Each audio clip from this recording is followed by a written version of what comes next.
Hey YouTubers, so we have decided that we're going to start doing some game reviews in addition to posting some new gameplay. So the very first game that we're going to do is a game called The Forest, which has been released by Endnight Games, which is actually a Canadian company, which was very exciting for us as Canadians.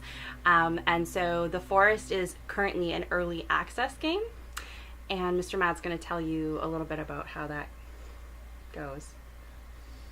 Well, it hasn't been out for very long, and early access usually means that it's sort of in development the whole time, starting off anyway. Um, yeah, And what kind of game is it? it's sort of like a open world horror meets building and it's got lots of horror elements, open world elements, and lots of building. And it's a first person game that you can play by yourself. Yeah, it's a. Or you can play in teams, but I haven't played in teams Yeah, yet. it's a first person game. You can play single player, or you can play online multiplayer with up to, I believe it's 8 people. Do you have to be friends with them, or can you play with strangers? Yeah, you can join other people's games from the list of games. I'll have to. And it's also very neat that it is available in VR. So it's one of the better VR games I've found. The more complete VR games, even though it is early access, it is more of a complete game when it comes to VR games.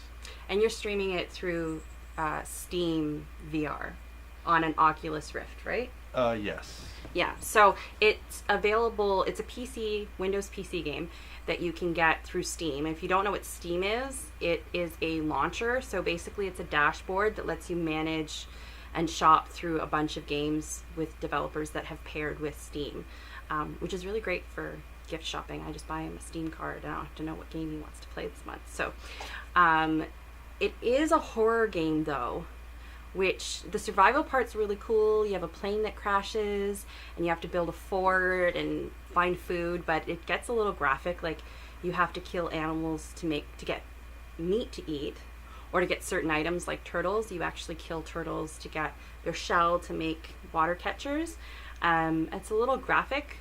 It's still fun. The only part that I really didn't like is he said it was a horror game, and he said that there were cannibals, but if you get captured by the cannibals, they take you to their camp, and they take you and put you in a cavern, and it's very graphic. There are corpses everywhere, and like not even just dead bodies. There's people hanging from the ceiling, and not even just dead bodies, like skinned torsos. It's a very graphic game, so I mean, I wouldn't necessarily let little kids play it. That's something that I wouldn't want a kid not. not a kid to play. Or if you're a very sensitive person, like to me, when I get captured, I turn the game off. I don't want to see that part of the game. The rest of it's really fun though. I like building, but that part made me kind of squicky.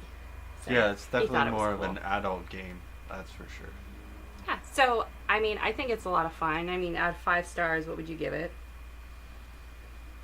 I'd say the regular experience, non-VR, was about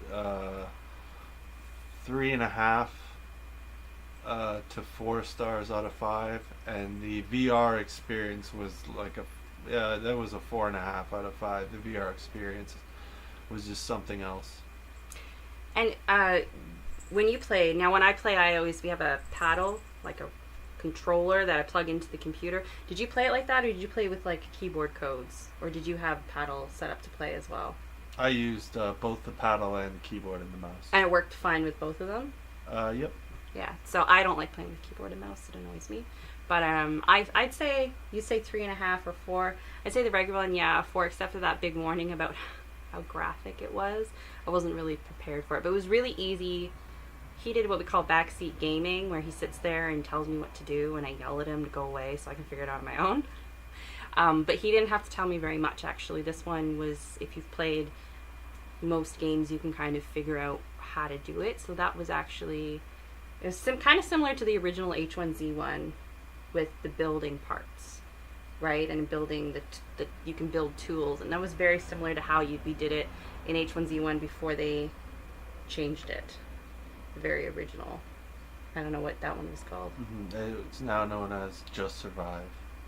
Oh, so before it was that, yeah. So that some of the code, the things, it was like, oh, I've seen this before, so I could figure that out. But it was really good. It's a good one for noobs. So, anything else to add about The Forest?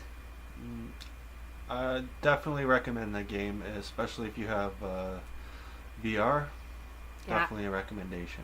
I think I'm gonna go now, and I'm gonna go jump on the Oculus before he can, so that I can play this in Oculus. So let us know if there's another game you think that you want us to try and give you a review on, or if there's just one that you've seen us do gameplay for and you'd like to hear from both of us instead of just gameplay with my voice.